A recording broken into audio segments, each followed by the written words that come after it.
Saludos y bendiciones, familia en Cristo. Les saluda su amigo y hermano Eric. Y pues bienvenidos a otro video. Estamos continuando nuestro estudio en el libro de Apocalipsis, que en verdad esto en verdad se pone más bueno cada vez.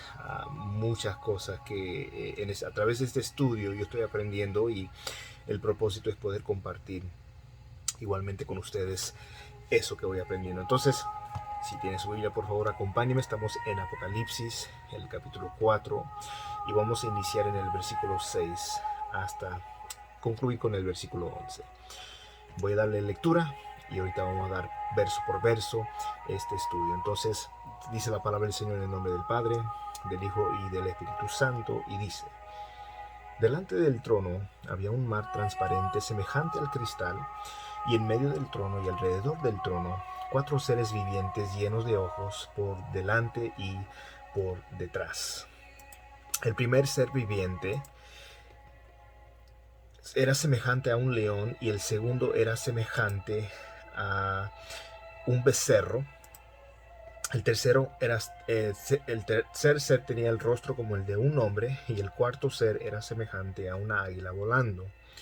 Y los 4 seres vivientes, cada uno de ellos con 6 alas, estaban llenos de ojos alrededor y por dentro, y día y noche no cesaban de decir: Santo, Santo, Santo es el Señor Dios, el Todopoderoso, el que era, el que es y el que ha de venir. Y cada vez que los seres vivientes dan gloria, honor y acción de gracias al que está sentado en el trono, al que vive por los siglos de los siglos, los 24 ancianos se postran delante de él, del que está sentado en el trono, y adoran al que vive por los siglos de los siglos, y echan sus coronas delante del trono, diciendo: digno eres, Señor y Dios nuestro, de recibir la gloria y el honor y el poder, porque tú creaste todas las cosas, y por tu voluntad existen y fueron creadas. Ahora, si nosotros regresamos aquí al versículo 6, dice que, y en la visión que él está viendo del trono de Dios, Juan dice que delante del trono había como un mar transparente semejante al cristal. Ahora, si tú te preguntas, un mar de vidrio, um, ¿está realmente hecho este mar realmente de vidrio, o simplemente aparente verse así? Tiene la apariencia de ser vidrio. Pues los comentaristas están divididos en cuanto a la respuesta, ¿verdad? En este punto, unos dicen, bueno, realmente es vidrio, otros dicen, bueno, tiene solamente la apariencia de ser como vidrio. Y ya sea que se vea como vidrio, ya sea que en realidad esté hecho de vidrio, ese es el vidrio más fino, um, semejante al cristal. Y ahora dice que es un mar.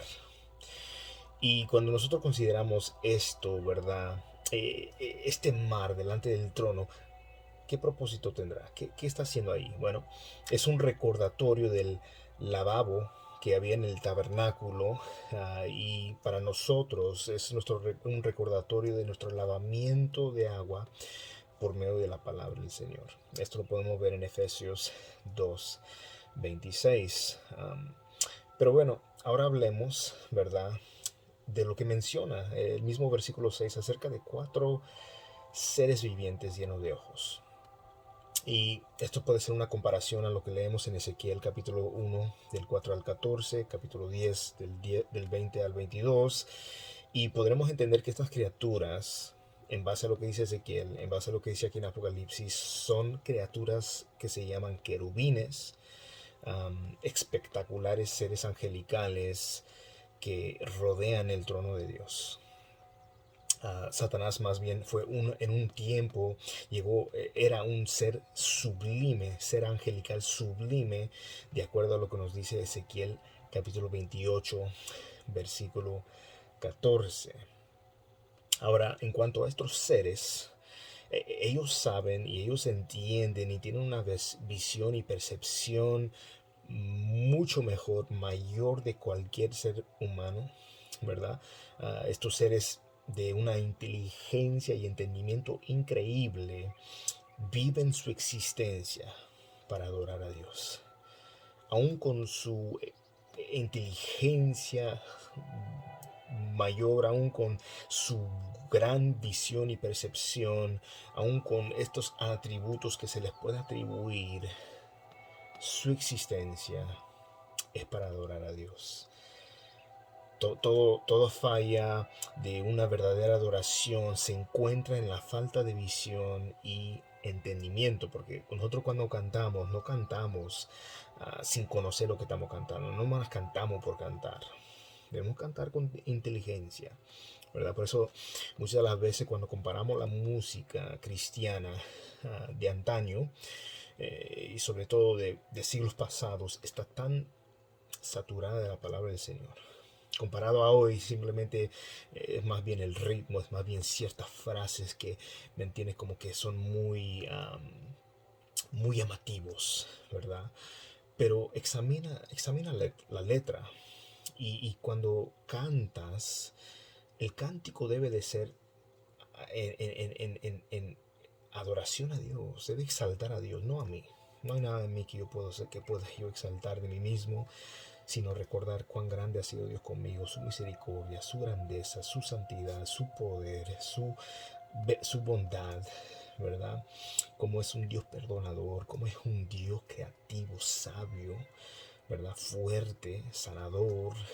Entonces debemos nosotros atribuirle cántico de alabanza, ¿verdad? Así como los pájaros, las aves le cantan, ¿verdad? Todo lo que respira alaba al Señor. Entonces, la verdadera falla en cuanto a una adoración se va a encontrar en el hecho de que no hay visión, no se entiende lo que simplemente está cantando porque es lo que está dando duro en este momento, esto es lo que está de moda. Eso no es lo que nosotros debemos, no es la razón por la cual debemos cantar, por lo que está de moda, no, por lo que exalte a Dios. Es así. La manera en que estos seres súper inteligentes adoran a Dios nos debe recordar a nosotros que nuestra adoración debe ser inteligente. Debemos saber lo que estamos cantando, por qué lo estamos, a quién se lo estamos cantando, ¿verdad? Versículo 7 dice, y el primer ser viviente era semejante a un león, el segundo era semejante a un becerro, el tercero ser tenía el rostro como el de un hombre y el cuarto ser era semejante a un águila volando. Entonces aquí es donde los comentaristas van a tener diferentes interpretaciones. Algunos dicen que estos cuatro criaturas hablan de los estandartes de las tribus guías mientras Israel acompañaba en cuatro grupos alrededor del tabernáculo en el desierto. Se dividieron en cuatro grupos, los 12 tribus, y lo vemos en Números 2.3, Números 2.10, Números 2.18, Números 2.25, donde se menciona esta organización de las tribus bajo estas cuatro cabezas. Pero lo que no se nos dice o lo que no se menciona es una asignación de algún mascota al estandarte tribal. No hay que el de tal tribu tenía el león, el tal tribu tenía el becerro, tal tribu tenía la figura de un hombre y el otro tenía la figura de un águila. Pero cuando nosotros consideramos, ¿verdad? Escritos tal vez judíos, tal vez los comentaristas, lo que ellos mencionan, las citas que ellos usan, sus referencias. Por ejemplo, Matthew Poole explica que esto eran las cuatro criaturas del cual el retrato estaba en los cuatro estandartes de los israelitas, mientras que estaban divididos en cuatro compañías alrededor del tabernáculo. Y el estandarte de Judá tenía un león en sus colores, de acuerdo a la profecía de Jacob, de esa tribu, Génesis 49:9. Efraín tenía un becerro, Rubén a un hombre y Dan tenía un águila. Se menciona esta aproximación y se cita de escritores judíos. Esto no lo encuentras en las escrituras. Entonces estos comentaristas indagaron en escritos judíos y esto es lo que pudieron encontrar. Entonces esa es una interpretación que algunos han adquirido. Es posible que los cuatro rostros diferentes de los querubines a menudo sean tomados como símbolos de Jesús, como representantes de cada evangelio, de Mateo, de Marcos, de Lucas y de Juan, porque en la arquitectura clásica de la iglesia, estos cuatro caracteres son repetidos a menudo como un motivo del cual significa ambos, tanto el cielo y los cuatro evangelios. Por ejemplo, muchos han visto a Mateo como el evangelio del león porque él se enfoca mostrando a Jesús como el león de la tribu de Judá. Otros han visto a Marcos como el evangelio del becerro, mostrando a Jesús como un siervo humilde, como un obrero, ¿verdad? Que vino a servir, ¿verdad? Um, Lucas es visto como el evangelio del hombre, ¿verdad? Se llama el hijo del hombre, mostrando a Jesús como el hombre perfecto, el segundo Adán. Y en cuanto al evangelio de Juan, es visto como el evangelio del águila, mostrando a Jesús como el hombre del cielo. Pero esta aproximación también tiene otras interpretaciones. Entonces, al considerar esto, hay varias interpretaciones que pueden ser deducidas, ¿verdad? Entonces, simplemente lo que nosotros podemos entender que son querubines.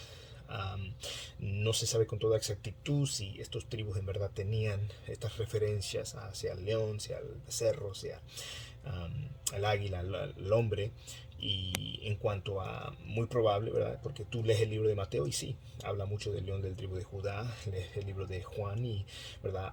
Exalta, ¿verdad? Aquel que en el principio era el verbo y el verbo era con Dios y el verbo era Dios, ¿verdad? Habla de que él y el Padre son uno, que él es enviado del Padre.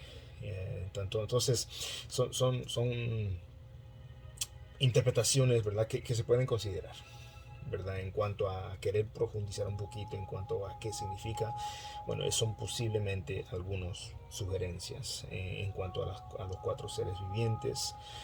Pero bueno, continuamos en el versículo 8 que dice: y los cuatro seres vivientes, cada uno de ellos con 6 alas, estaban llenos de ojos alrededor y por dentro, y día y noche no cesaban de decir: santo, santo, santo es el Dios, es el Señor Dios, el Todopoderoso, el que era, el que es y el que ha de venir.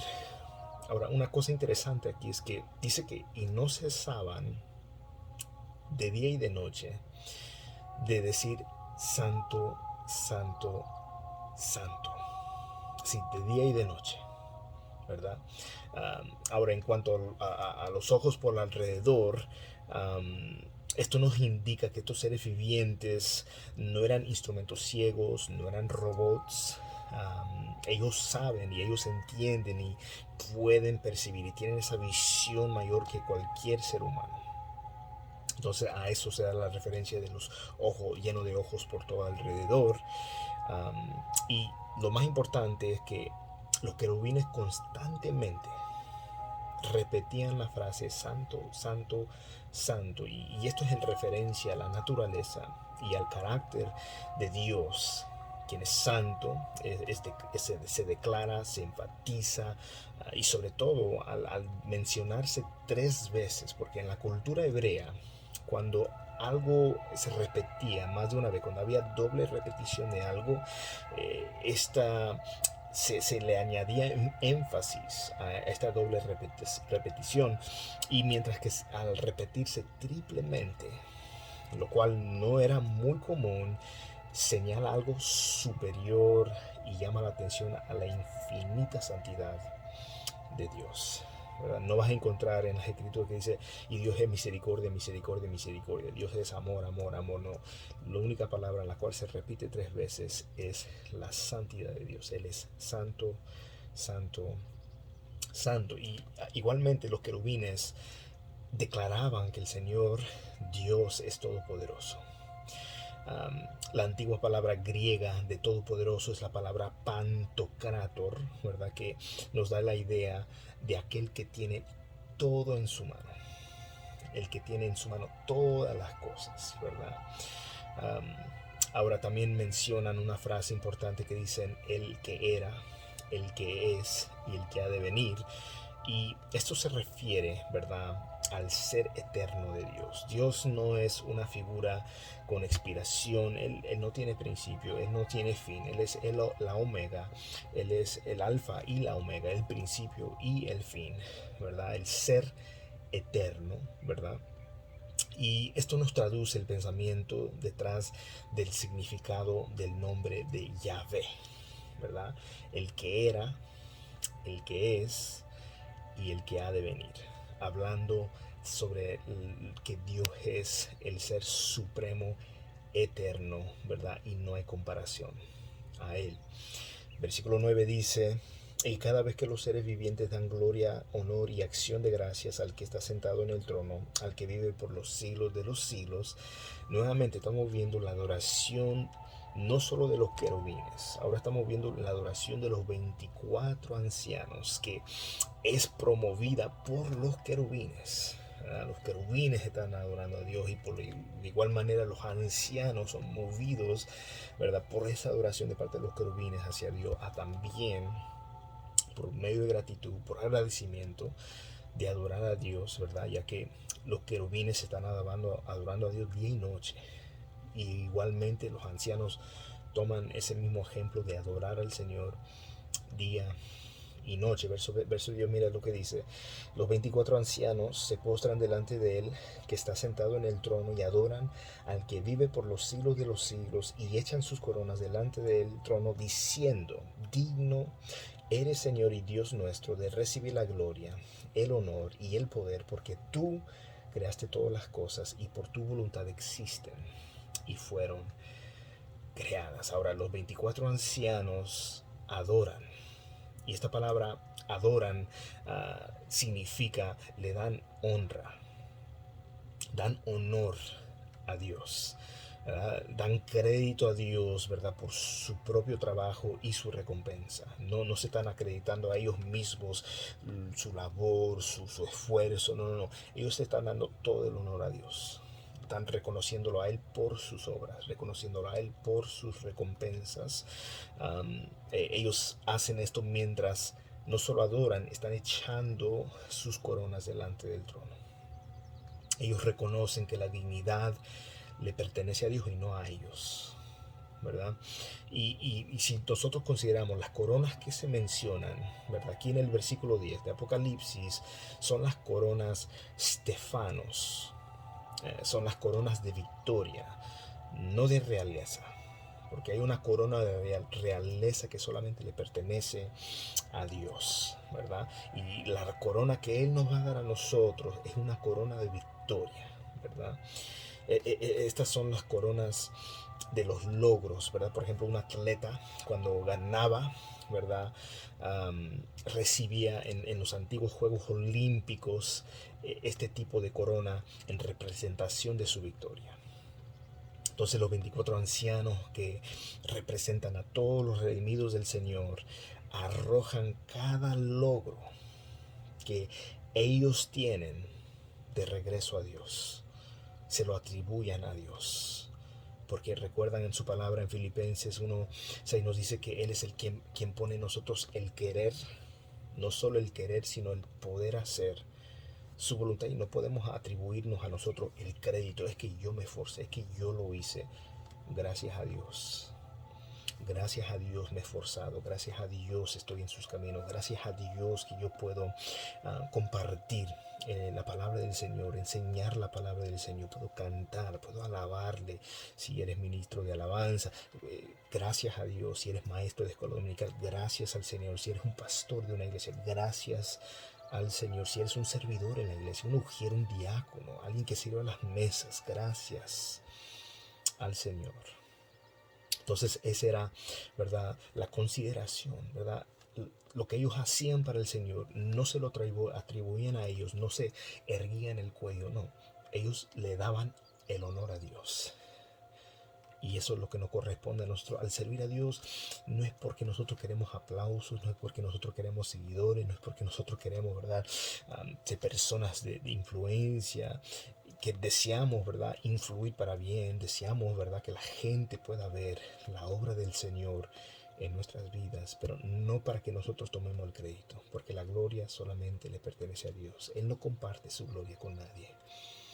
Entonces, estos 24 ancianos lo entienden a la perfección, arrojan cada logro, ¿verdad?, que ellos tienen de regreso a Dios, porque saben y ellos proclaman que Él es digno de recibir la gloria, la honra y el poder.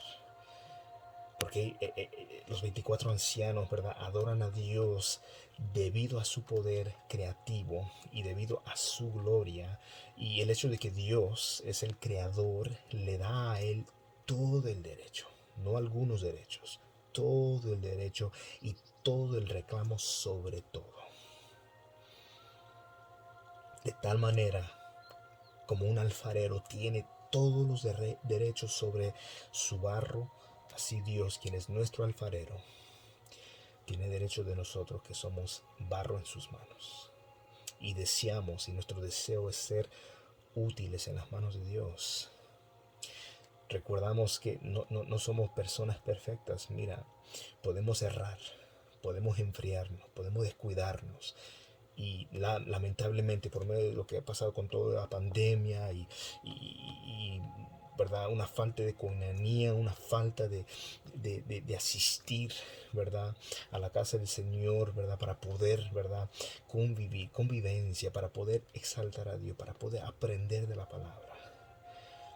Necesitamos más que nunca esforzarnos en la gracia de Dios. Y entiendo que hay ciertas circunstancias, hay ciertas cosas sucediendo, pero recordemos que la iglesia es gobernada por el Señor, no por César. La iglesia es gobernada por el Señor y tenemos una obligación de nosotros ofrecer un sacrificio vivo y agradable al Señor. A veces nos esforzamos para hacer muchas otras cosas, para ir al trabajo, para ir de paseo, para ir aquí, para ir allá, y excusamos para no ir a la casa del Señor, y no debemos de hacer eso. Nosotros debemos de reconocer, ¿verdad?, que claro, debemos también ser prudentes, pero no podemos vivir una vida llena de temores, porque el verdadero amor echa fuera todo temor. Entonces nosotros debemos reconocer si Dios nos está usando de alguna manera, de alguna forma, no es para que nosotros, ¿verdad?, queramos recibir crédito para eso, no. Habrá una recompensa para nosotros. Habrá una recompensa en ser fiel a Dios, en estar dispuesto a sufrir vituperios, estar dispuesto a sufrir persecución, estar dispuesto a que se nos diga: tú no debes servir al Señor, tú no debes de predicar en su nombre, tú no debes de hacer eso. Si la palabra de Dios nos enseña y nos instruye en algo, tenemos la obligación de obedecer a Dios antes que a los hombres. ¿Por qué? Porque Él es digno. Él es digno de que nosotros demos nuestro servicio a Él, demos nuestra labor, trabajemos, sirvamos, amemos, nos esforcemos en la gracia de Dios, en medio de estos tiempos de caos, en medio de estos tiempos de incertidumbre, en medio de estos tiempos donde hay mucho miedo y temor, donde el mundo se encuentra en un momento tan oscuro. Es el momento indicado para que tú y yo, como iglesia del Señor, seamos luz y mostremos que somos una iglesia que no teme a lo que está por delante de nosotros, porque más grande es el que está con nosotros que el que está en el mundo. Que el Señor los llene de su paz y de su gracia, que el Señor los bendiga y los guarde, que Dios fortalezca y bendiga a nuestros hermanos en todas partes del mundo, en este momento, pasando por persecución, padeciendo amenazas, padeciendo enfermedad, padeciendo hambre, padeciendo cualquier circunstancia adversa. Que la gracia y la paz de Dios abunde, que Dios me los bendiga y me los guarde siempre, y espero que estos estudios, así como me están bendiciendo a mí, sean de bendición para sus vidas. Que la paz y la gracia de nuestro Señor Jesucristo sea con cada uno de ustedes.